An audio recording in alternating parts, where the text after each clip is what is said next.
Salut à tous, bienvenue sur ma chaîne Grand Club FCB. Le directeur sportif de Barcelone, Deco, et le nouvel entraîneur Hansi Flick ont convenu de tester Mikayil Faye avec l'équipe première pendant la pré-saison, selon Sport.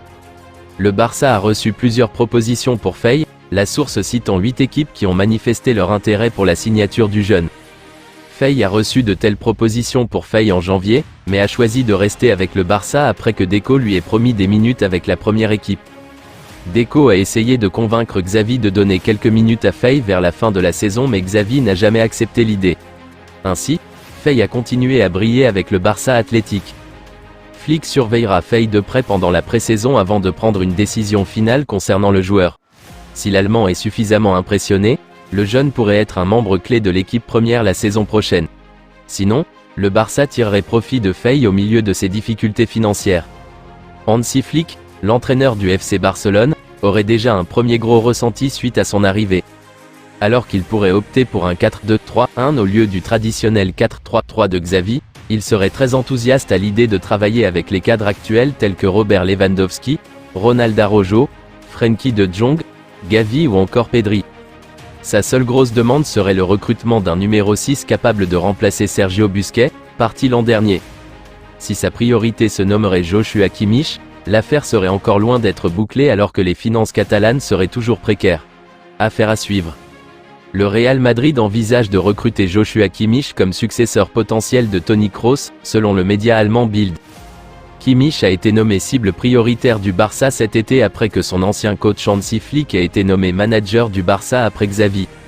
Le grand défi du Barça est son goulot d'étranglement financier qui l'empêche de dépenser beaucoup pour recruter qui il veut. Ils ne peuvent pas non plus offrir des salaires compétitifs aux nouvelles recrues. Certaines sources affirment que Kimmich a déjà rejeté le Barça parce qu'il ne veut pas accepter de réduction de salaire pour rejoindre les Catalans.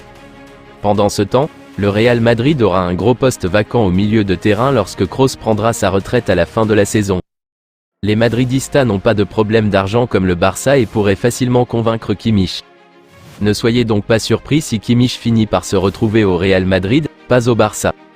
Le contrat actuel de Kimmich avec le Bayern Munich expire en 2025, il devrait donc être disponible à un coût relativement bas cet été. Le Barça espère le signer pour environ 35 millions d'euros. Le milieu de terrain défensif, qui joue également arrière droit, a marqué 2 buts et délivré 9 passes décisives pour le Bayern cette saison. Le Barça en pole position pour recruter Bernardo Silva. L'international portugais, après plusieurs étés marqués par des rumeurs de départ, pourrait bien faire ses valises cette fois-ci.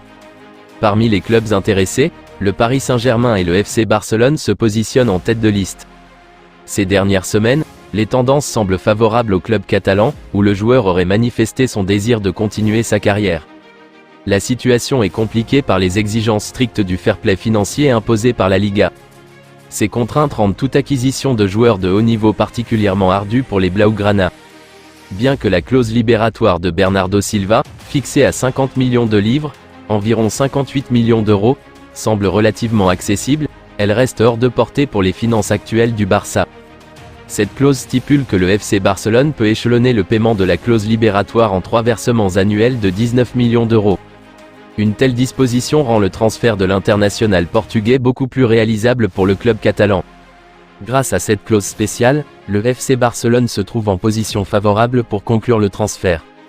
Incapable de payer les 60 millions d'euros en une seule fois, le club peut désormais s'engager sur un paiement échelonné, rendant l'opération financièrement viable.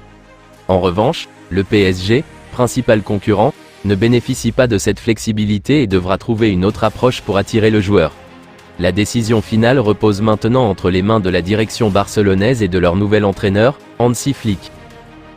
Un ancien entraîneur explique pourquoi. Lamine Yamal est meilleur que Mbappé. Mbappé devra se battre pour le surpasser. Lamine est meilleur que Mbappé, a déclaré Innocente Diaz. Le Français a beaucoup de publicité car il va signer au Real Madrid, mais l'avenir réside dans Lamine Yamal. Dans 6 ans, Lamine remportera le Ballon d'Or. Il est meilleur que Messi. Il a plus de conditions. Lamine est un mélange de Messi et de Cristiano. Ce n'est pas facile de faire ce qu'il a fait à 16 ans. Ce Barça n'est pas comme les autres années, a ajouté l'entraîneur des jeunes. Lamine a réalisé de superbes performances cette saison, mais son ancien entraîneur le place peut-être bien trop haut pour son époque. Peut-être que Lamine deviendra un grand joueur, mais pour le moment, il ne montre encore que des signes et rien de plus. La finition de Lamine reste discutable.